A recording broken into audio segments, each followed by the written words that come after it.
இந்த புதன்கிழமை செப்டம்பர் மாதம் 10ஆம் தேதி. இன்னைக்கு நீங்க ரொம்ப நல்லா இருப்பீங்க. ரொம்ப ரொம்ப நல்லா இருப்பீங்க. இந்த காலையில இந்த வார்த்தையை கேட்கிறேன் அன்பு பிள்ளைகளே. நீங்க ரொம்ப ரொம்ப நல்லா இருப்பீங்க. தேவனுடைய மேலான பொற்கரங்கள் தீங்குகள் உங்களை துக்கப்படுத்தாதபடிக்கு பொல்லாப்புகளுக்கு முற்றிலும் விலக்கி உங்களை வளமாய் நலமாய் வாழ்ந்திருக்க செய்யும். தேவக்கரத்தின் தெய்வீக ஆசீர்வாதம் உங்களோடு கூடவே இருக்கும். இன்னைக்கு இந்த காலையில அன்பு தகப்பன் சொல்லக்கூடிய அருமையான வார்த்தை நம்ம கொஞ்சம் வாசிக்க கேட்கலாமா? யோசுவாவின் புஸ்தகம் 3ஆம் அதிகாரம் 5ஆம் வசனம். யோசுவா ஜனங்களை நோக்கி, உங்களை பரிசுத்தம் பண்ணிக் கொள்ளுங்கள், நாளைக்கு கர்த்தர் உங்கள் நடுவிலே அற்புதங்களை செய்வார் என்றான். ஆண்டவர் அருளுகிற அற்புதமான ஒரு வார்த்தை. இன்னைக்கு நீங்க உங்களை சுத்தம் பண்ணிக்கோங்க. இன்னைக்கு உங்கள் தவறுகளை உணர்ந்து நீங்கள் அதை திருத்திக் கொள்ளுங்கள். இன்றைக்கு நீங்கள் உங்கள் வாழ்க்கையை சரி செய்து கொள்ளுங்கள். உங்கள் வாழ்க்கையை தூய்மையாக்கிக் கொள்ளுங்கள். நீங்கள் இன்னைக்கு உங்க வாழ்க்கையை சரி செய்து கொள்ள, சீர்படுத்திக் கொள்ள, தூய்மையாக்கிக் கொள்ள, தேவையில்லாத எல்லா தவறான பழக்க வழக்கத்திலிருந்து நீங்கள் உங்களை விடுவித்துக் கொள்ள, சுத்திகரித்துக் கொள்ள, பரிசுத்தம் பண்ணிக்கொள்ள உங்களை நீங்கள் அர்ப்பணிக்கும் பொழுது நாளைய தினத்திலே ஆண்டவர் உங்கள் வாழ்விலே ஒரு பெரிய அற்புதத்தை செய்வார். அநேக அற்புதங்களையும் ஆசீர்வாதங்களையும் பெற வாஞ்சியோடு இருக்கக்கூடிய அன்பு கர்த்தருடைய பிள்ளையே, அன்பு தகப்பன் உன்னை ஆசீர்வதிக்க விரும்புகிறார். அற்புதங்களையும் அதிசயங்களையும் உங்கள் வாழ்வில் செய்ய விரும்புகிறார். ஏராளமான தாராளமான சம்பூர்ணமான நன்மைகளை உங்கள் வாழ்வில் வருஷிக்க விரும்புகிறார். அதையெல்லாம் நீங்கள் உங்கள் வாழ்வில் பெற்று அனுபவிக்க வேண்டுமேயானால் உங்கள் மனதை தூய்மைப்படுத்துங்கள். உங்கள் வாழ்க்கையை சீர்படுத்துங்கள். தவறான தொடர்புகளிலிருந்து வெளியே வாருங்கள். தவறான, மோசமான, தப்பான வாழ்க்கை முறைமைகளிலிருந்து விடுபடுங்கள். நாம் செய்யக்கூடிய செயல்கள், நடத்தைகள் எப்படிப்பட்டது என்பதை சற்று யோசித்து பாருங்கள். சிலர்லாம் பார்த்தீங்கன்னா அறியாமலாம் ஒன்றும் இல்லை, அறிஞ்சே தப்பு பண்ணுவாங்க. தான் செய்யறது தப்பான ஒரு விஷயம் தெரிஞ்சே தப்பு பண்ணுவாங்க. தான் பார்க்கிற பார்வை தெரிஞ்சே அது மோசமான தப்பான பார்வைன்னு தெரிஞ்சே தப்பா பார்ப்பாங்க. தன்னுடைய நடத்தை, தன்னுடைய பேச்சு, தன்னுடைய வாழ்க்கை நிலை இதெல்லாம் தப்புன்னு அவங்களுக்கு நல்லாவே தெரியும். தெரிஞ்சும் துணிகரமா தப்பு பண்ணுவாங்க. அவங்க துணிகரமா தப்பு பண்ணிட்டு அந்த தவறுக்கு நியாயத்தை கற்பிப்பார்கள், நியாயப்படுத்துவாங்க. நான் செய்யறதெல்லாம் ஒரு பெரிய தப்பா? எங்க அப்பா செஞ்சதை விட நான் பெருசா தப்பு பண்ணிட்டேனா? சிலர் இப்படி சொல்லுவாங்க. யார் தான் யோகியமா இருக்கிறாங்க இந்த ஊர்ல, இந்த உலகத்துல? நான் பெரிய குற்றவாளியா அப்படின்லாம் கேள்வி கேட்பாங்க.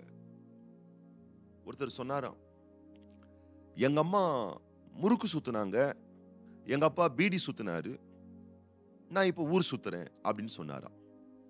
என்ன சொல்ல வர்றாருன்னா, நான் இப்படி ஊர் சுத்துறதுக்கு காரணம் எங்க அப்பாவும் அம்மாவும் தான் காரணம் அப்படின்னு சொல்றாரு. சில பேர்லாம் எப்படின்னு கேட்டீங்கன்னு சொன்னா, தான் தவறு செய்வதற்கும் தப்பான வாழ்க்கையில இருக்கிறதுக்கும் காரணம் தன்னை சார்ந்தவர்கள், தன் தகை தகப்பன், தன் குடும்பம்ன்றதையே குற்றம் சாட்டுவாங்க. எங்க அப்பா சரியில்லை, அதனாலதான் என் வாழ்க்கை பாதிக்கப்பட்டுடுச்சு. எங்க அம்மா என்ன சரியா வளர்க்கல, என் கூட பிறந்தவங்களாம் சரியில்லை, மோசமான குடும்பம், என் குடும்பம் ரொம்ப பாவம் நிறைந்த குடும்பம், என்னுடைய பின்னணி ரொம்ப மோசம், அதனாலதான் நான் தப்பு பண்றேன், அதனாலதான் நான் ஒரு பாவியா நான் இருக்கிறேன், என்னால பரிசுத்தமா வாழ முடியல அப்படின்ட்டு பல பல காரணங்களை சொல்லிக்கிட்டே இருப்பாங்க. நல்லா நீங்க புரிஞ்சுக்கோங்க. உங்கள் தகப்பன் எப்படிப்பட்டவராய் இருந்தாலும், தாய் எப்படிப்பட்டவர்களாய் இருந்தாலும், உடன் பிறந்தவர்கள் எப்படிப்பட்டவர்களாய் இருந்தாலும், உங்களை சார்ந்தவர்கள் எப்படிப்பட்டவர்களாய் இருந்தாலும், உங்க வேலை ஸ்தலத்துல யார் எப்படிப்பட்டவங்களா இருந்தாலும், நீங்க இன்னைக்கு தரமா தீர்மானித்தால் உங்களால் தூய்மையாய் வாழ முடியும், பரிசுத்தமாய் வாழ முடியும், யோக்கியமாய் வாழ முடியும் என்பதை நீங்கள் புரிந்து கொள்ள வேண்டும் அன்பானவர்களே. யோசேப்பை எடுத்துக்கொள்ளுங்கள். அவனுடைய சுற்றுச்சூழல் எப்படிப்பட்ட சுற்றுச்சூழல் தெரியுமா? அவனுடைய குடும்பம் எப்படிப்பட்ட குடும்பம் தெரியுமா? தன்னை சுற்றிலும் மோசமான சுபாவங்கள் கொண்ட ஒரு குடும்ப வாழ்வியல் பின்னணியில் தான் யோசேப்பு வளர்க்கப்பட்டார். பாருங்க, சிம்பிளா சில விஷயங்களை நான் சொல்றேன்.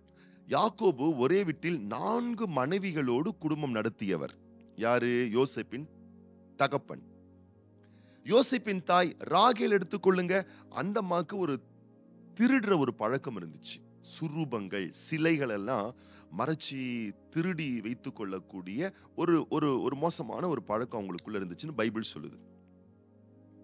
அப்பாவுடைய கேரக்டர் ஏமாத்துறவர், அம்மாவுடைய கேரக்டர் ஒரு திருடுற ஒரு கேரக்டர். இப்போ அவனுடைய யோசேப்பினுடைய அண்ணன்களை பத்தி சொல்லப்பட்டிருக்கு. என்னன்னா ரூபனை பத்தி சொல்லும் பொழுது தன்னுடைய சித்தியோடவே ஒரு தகாத உறவில் அவர் இருந்தாரு அப்படின்னு சொல்லப்பட்டிருக்கு. இன்னொரு சகோதரர் யூதா, அவரை பத்தி சொல்லும் பொழுது தன் சொந்த மருமகள் அவள் யார் என்றே தெரியாமல் அவளோடு தகாத உறவில் இருந்தார் அப்படின்ற மாதிரிலாம் ஒரு தப்பான ஒரு காரியத்தை ஈடுபட்டார் என்றெல்லாம் பைபிள்ல சொல்லப்பட்டிருக்கு. இன்னும் நீங்க பாத்தீங்கன்னு சொன்னா யோசேப்பினுடைய சகோதரர்களை குறித்து சொல்லும் பொழுது ஒரு சகோதரன் பிறுகிற ஓனாய், இன்னொரு சகோதரனை பத்தி சொல்லும் பொழுது அவன் சர்ப்பத்தை போன்றவன், இன்னொருத்தன் கழுதையை போன்றவன். இதெல்லாம் அவங்களுடைய சுபாவங்கள்.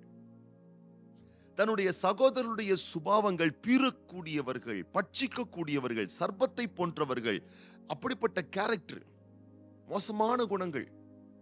அவனை சுற்றி இருக்கக்கூடிய ஃபேமிலியில் இருக்கக்கூடிய எல்லாருக்கும் மோசமான குணங்கள் இருந்தாலும் அவங்க நடுவுல யோசேப்பு கனி தரும் திராட்சை செடியாய் அவன் வளருகிறான். எப்படி சாத்தியமாச்சு? அவனுடைய தீர்மானம். தானியேல் தன்னை தீட்டுப்படுத்திக் கொள்ளக்கூடாது என்று அவன் தீர்மானித்தான். முடிவு ரிசல்ட் என்ன?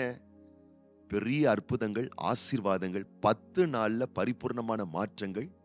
தானியேலுடைய வாழ்க்கையில 10 நாள்ல அற்புதமான ஒரு மாற்றம் உண்டாச்சு. ஆம் அன்பானவர்களே, நீங்கள் இன்னைக்கு தீர்மானம் பண்ணுங்க. சாக்கு போக்கு சொல்லாதீங்க, பிறர் மேல பழி போடாதீங்க. நான் ஏன் தப்பு பண்றேன் தெரியுமா? நான் ஏன் இந்த பாவத்துல இருக்கிறேன் தெரியுமா? நான் ஏன் இதை செய்யறேன் தெரியுமா? என்னுடைய கணவர் சரியில்லை, அதனால தான். என் மனைவி சரியில்லை, அதனால தான். என் பிள்ளைங்க சரியில்லை, அதனால தான். என்னுடைய அப்பா அம்மா சரியில்லை, அதனால தான். என் நண்பர்கள் சரியில்லை, அதனால தான். என் ஊர் சரியில்லை, இந்த சமுதாயம் சரியில்லை. மற்றவங்களே பழி போட்டுட்டு இருக்காதீங்க. நீங்க உங்க வாழ்க்கை ஆண்டவர் அற்புதங்களை செய்யணும்னா, உங்களுக்கு அதிசயத்தை செய்யணும்னா உங்களை பரிசுத்தப்படுத்திக் கொள்ளுங்க. அது சாத்தியமான ஒன்று, உங்களால் முடியும். இன்னைக்கு நம்ம ஜெபம் பண்ண போறோம். இன்றைக்கு இந்த நாள்ல உங்களை சுத்திகரித்துக் கொள்வதற்கு, விட வேண்டியதை விட்டு வெளியே வருவதற்கு, தவறான வாழ்க்கை முறையை வெறுத்து ஒரு புனிதமான வாழ்க்கையை தேர்வு செய்து நீங்கள் வாழ்வதற்கு வேண்டிய ஆற்றலையும் பலத்தையும் ஆண்டவர் உங்களுக்கு கொடுக்கும்படிக்கு நம்ம ஜெபம் பண்ண போறோம். உங்களை பரிசுத்தம் பண்ணிக் கொள்ளுங்கள். நாளை கர்த்தர் உங்கள் நடுவிலே அற்புதங்களை செய்வார். இந்த நாளிலும் பிறந்த நாட்கள் காண்கின்ற, திருமண நாட்கள் காண்கின்ற பிள்ளைகளுக்காக நம்ம ஜெபம் பண்ண போறோம். அன்பு சகோதரர் R Joshua Tamilselvan, sister R Salome, அன்பு மகள் M Catherine Hephzibah, M I Parivendhan, U Pragathi மற்றும் திருமண நாட்கள் காணக்கூடிய தம்பதியார்களுக்காகவும் விசேஷமா உங்களுக்காக நம்ம ஜெபம் பண்ண போறோம். கர்த்தர் அற்புதங்களை செய்ய போறார். கண்களை மூடி நம்ம ஜெபம் பண்ணலாமா? பரலோக தகப்பனே, இந்த புதன்கிழமை 10ஆம் தேதி இந்த செப்டம்பர் மாதம் இந்த வார்த்தை கேட்டுக்கொண்டிருக்கக்கூடிய ஒவ்வொரு பிள்ளைகளை கரம் நீட்டி தொட்டு நீர் ஆசீர்வதிப்பீராக. இன்று உங்களை பரிசுத்தம் பண்ணிக் கொள்ளுங்கள். நாளை கர்த்தர் உங்கள் நடுவிலே அற்புதங்களை செய்வார் என்ற சத்திய வார்த்தையின்படி உம்முடைய பிள்ளைகளுடைய மனதிலும் உள்ளத்திலும் உணர்ச்சியிலும் நினைவுகளிலும் இருக்கக்கூடிய வேண்டாத தவறான அசுசியான காரியங்களை விட்டு உடைய பிள்ளைகள் வெளியே வர, தங்களை சுத்திகரித்துக் கொள்ள, விட வேண்டியதை விட்டு பற்றிக்கொள்ள வேண்டியதை பற்றிக்கொள்ள வேண்டிய கிருபைகளை நீர் உடைய பிள்ளைகளுக்கு தந்தருளும்படி தேவனே உன்னத உத்தம நாமத்தினாலே உடைய பிள்ளைகளை ஆஸ்வதிக்கிறோம். கேட்ட வார்த்தையின்படி, வாசித்த வசனத்தின்படி இன்று உங்களை சுத்தம் செய்து கொள்ளுங்கள். நாளை கர்த்தர் உங்கள் நடுவிலே அற்புதங்களை செய்வார் என்ற அற்புதத்தை பெறுவதற்கு பாத்திரவான்களை நீர் உம்முடைய பிள்ளைகளை மாற்றி பரிபூர்ணப்படுத்தி ஆசீர்வதிப்பீராக ராஜா. இந்த நாளிலும் பிறந்த நாட்கள், திருமண ஆண்டுகள் காண்கின்ற ஒவ்வொரு பிள்ளைகளையும் தேவனாகிய கர்த்தர் வலக்கரம் நீட்டி தொட்டு ஆசீர்வதிப்பீராக. தேவனுடைய சகல ரகமான சம்பூர்ண ஆசீர்வாதங்கள் உம்முடைய பிள்ளைகள் வாழ்வில் உண்டாகி ஆண்டுகளை, வருடங்களை, நாட்களை நன்மைகளால் முடிசூட்டுகிற தெய்வம் அன்பு பிள்ளைகளுக்கு நீர் தந்திருக்கக்கூடிய ஆண்டுகளை, நாட்களை நன்மைகளால் முடிசூட்டி வர்த்திக்க செய்து வாழ்ந்திருக்க பண்ண வேண்டுமென மனதார முடிய பிள்ளைகளை வாழ்த்துறோம், ஒப்பு கொடுக்கிறோம், அர்ப்பணிக்கிறோம், ஆசீர்வதிக்கிறோம். ஆண்டவர் இயேசு கிறிஸ்துவின் ஆசீர்வதிக்கப்பட்ட நாமத்தினாலே வாழ்த்தி ஜெபிக்கிறோம் எங்கள் நல்ல பிதாவே. ஆமீன். இன்னைக்கு நீங்க ரொம்ப ரொம்ப நல்லா இருப்பீங்க.